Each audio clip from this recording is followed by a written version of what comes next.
you need to use at least 10, but no more than about 15 hashtags. The number of hashtags is extremely important. It drives engagement, it drives audience development, and ultimately whether or not that audience follows you long term. Tip 2 is, what hashtags are you going to use? How are you communicating via hashtags? How are you getting exposure on the coattail of popular or trending hashtags? How are you getting market exposure for local or market hashtags? And where do you come up with this formula? So hashtags on this post, just to get an idea, include luxury real estate, Oakland, CA for California, luxury, realtor, home, sellers, decor, design. Where do you come up with this formula? So we've got a spreadsheet here, and you can get a copy. If you've opted in, you already have access to a copy. If you haven't, it's part of any service we provide, or you can do this yourself. This is a great quick exercise, and to be honest with you, once you run through it once, you think about it this way, and it becomes easy to do on the fly. So there's a list of about 25 of the most popular real estate hashtags, and that's where you want to start.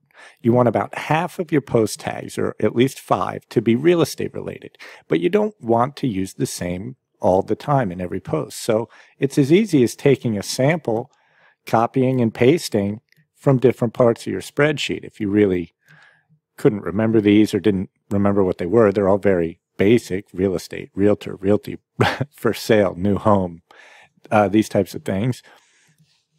And again, you want that to be about half of the hashtags in an Instagram post, roughly 5 real estate related. Take a sample from this spreadsheet, or go find the top 20 hashtags on Google and use that for your about half of the hashtags in your post. Now, you want to then customize your post to your market or your real estate niche, where you're the go-to, where you want to be the obvious choice for sellers.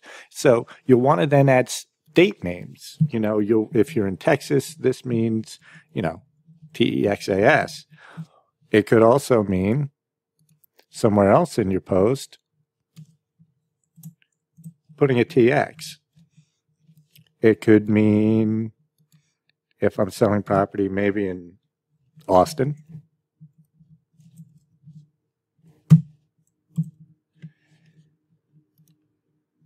Then you can include anything from local sports teams if the neighborhood has a nickname. If you're working with a group of buildings or a luxury building, you should be using the building name as a hashtag, or a development, or a golf course, anything that makes your niche identifiable. You can also include things like local school districts, or very popular local businesses, or products or services, or landmarks, or historical sites, or parks. Those are all great market tags that reference your sort of niche real estate market. You'll want to use about 4 of those, and they're easy to come up with. In addition to that, there's another category I like to call coattail tags.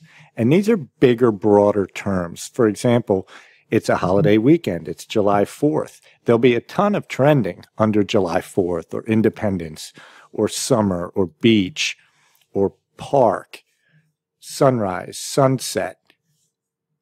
And these are all more general terms. Now, there are general terms that equate as well to real estate a little bit more than sunrise and sunset, like design, decor, luxury life, luxury.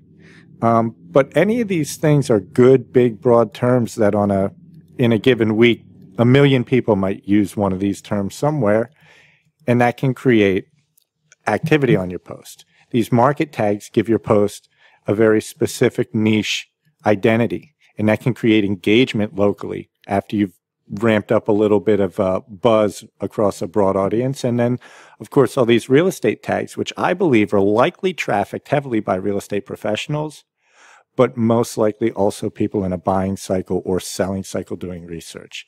So this mix of specific real estate tags, creating a list of market tags that you can pluck 4 or 5 from for each Instagram post, and looking based on the season, based on the town you live in. Are there events?